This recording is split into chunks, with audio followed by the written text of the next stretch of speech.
Have you ever, ladies and gentlemen, wondered where the origination of Friday the 13th actually occurred? Well, it occurred in France. I'm not going to tell you that story now. I've told it to you before. But you see, I always get these letters from people who say, "I don't believe what you're saying, Bill Cooper." So I will read you the research of someone else, Nancy J. Gill. And here's what she says. I recently checked out a book from the library called Off the Road, a modern-day walk down the pilgrim's route into Spain. Copyright 1994, published by Simon & Schuster. The author, Jack Hitt, decided to sidestep an anticipated midlife crises by abandoning his safe, comfortable American life to follow the pilgrimage route to Santiago de Compostela, Spain, the putative final resting place of St. James the Apostle. Lasting 2 months or more, depending on the starting place, the walk traditionally winds up just before St. James' feast day, July 25th.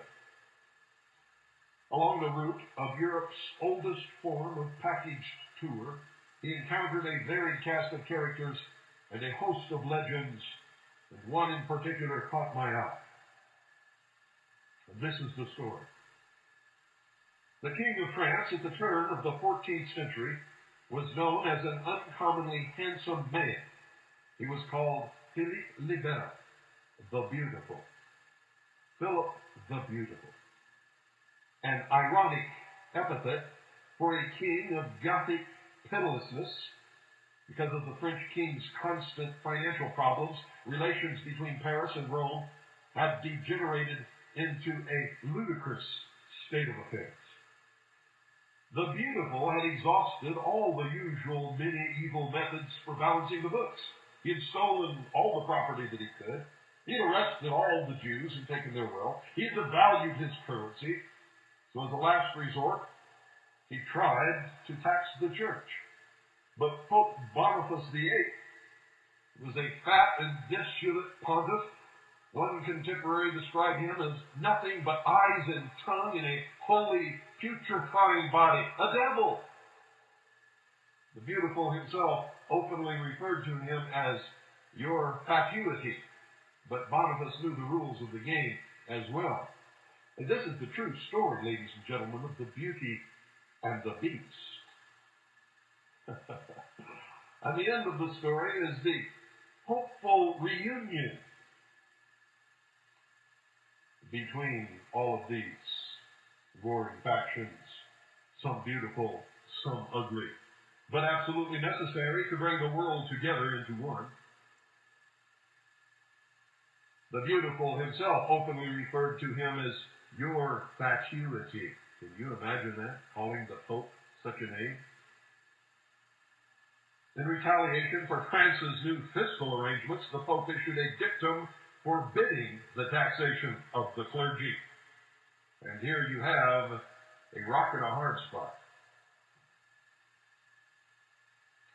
So the Beautiful closed French borders to the exportation of gold bullion, cutting off Rome's transalpine money supply. And to rub it in, he arrested the Bishop of Pamiers and charged him with blasphemy, sorcery, and fornication. And you know what? At least some of it was probably true.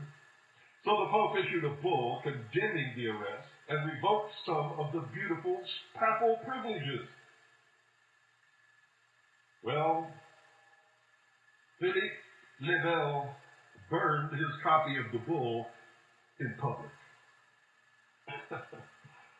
And folks, for those of you who don't understand all of this, a bull is not an animal with horns here.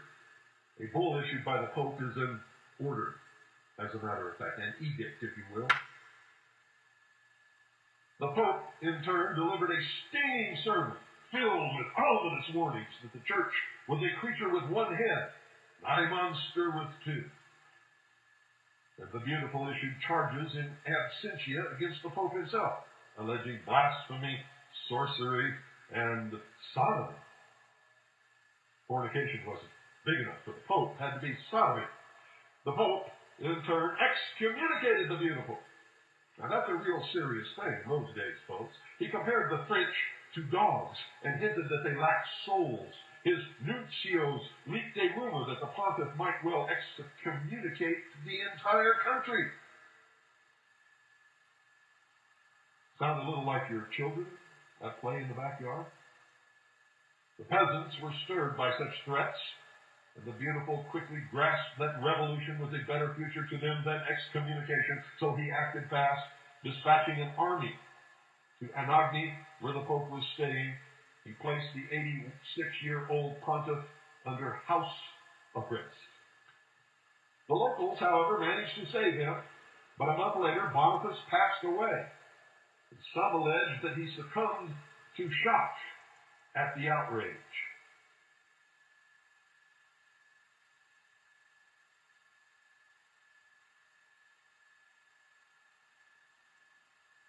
Beautiful returned to his economic problems. His wife died in 1305, and since he no longer would have to kiss a woman's lips, he applied for membership in the Knights Templar. The permanent knights of the Paris Temple may have suspected that his intentions were less than pious, and did something almost unspeakable. They blackballed the king. Now, in case you don't know what that means, even today in the Masonic Lodge, when a member or when a profane is proposed for membership by one of the order, all of the members are given two little balls, one white and one black. And the box is passed around amongst the membership. And folks, when the box is opened, if there is one black ball in the box, the candidate cannot be admitted for initiation into the order or into the lodge. So apparently, Philippe le Bel received at least one black ball in the box when the Templars passed the box around the membership. For they blackballed the king. Now, you don't just blackball a king. The following year, the Grand Master of the Knights Templar, Jacques de Molay, returned to Europe from the Mediterranean in a show of luxury. He was accompanied by 60 knights in a baggage train of mules laden with gold and jewels. And around that time, the beautiful was more desperate than ever to solve his messy state finances. He tripled the price of everything in France overnight. An open rebellion broke out in the streets. Rioters threatened to kill him. He fled to the Parisian temple and begged the knights for protection. Oh, how humiliating. So in the fall of 1307, Philippe le Bel, the Beautiful, arranged a state action impressive even in these days of data highways and rapid deployment teams, because this is something that is so difficult to pull off. On September 14th, he mass-mailed a set of sealed orders to every bailiff, seneschal, deputy, and officer in his entire kingdom. The functionaries were forbidden under penalty of death to open the papers before Thursday night, October the 12th. The following Friday morning, October the 13th, alert to their secret instructions, armies of officials slipped out of their barracks. By sundown, nearly all the Knights Templar throughout France were in jails. One estimate puts the arrest at 2,000, another as high as 5,000. Only 20 actually escaped from France. The initial charges were vague, but they didn't sound good. A bitter thing, a lamentable thing, a horrible to think of and terrible to hear. A detestable crime they were accused of, an execrable evil, an abominable act, a repulsive disgrace, a thing almost inhuman, indeed alien to all humanity, has, thanks to the reports of several trustworthy persons, reached our ear, smiting us grievously and causing us to tremble with the utmost horror. What followed was so foul, according to folklore, that Templar sympathizers cursed the day itself, condemning it as evil, Friday the 13th, whose reputation, ladies and gentlemen, has never recovered. And because of it, and because of the torture that followed, worked upon the Templars in their captivity, and the eventual burning at the stake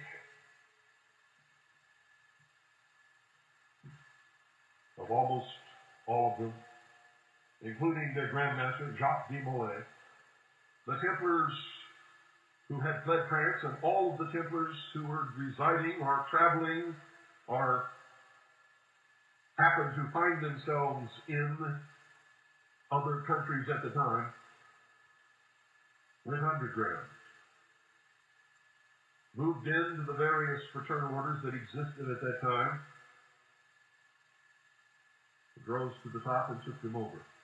Some went to Scotland and fought with Robert the Bruce and were rewarded for their heroism, their valor, and their military help at a time when he needed it. At a time when their help actually gave Scotland the edge and they won their freedom from England and formed the Scottish Rite of Freemasonry.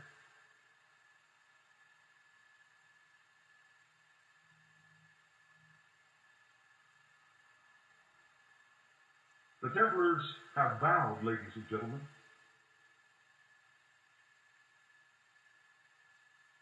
to strike back and destroy all the monarchs in the world, topple the kings and queens and princes from their thrones, to destroy the church, all existing religions, as they put it, and shackle the mob. Why were they angry at the mob, ladies and gentlemen? Because the profane peasantry and the middle class flocked to the burnings of the Templars and cheered and jeered and threw things at them and made fun of them in their misery and their suffering.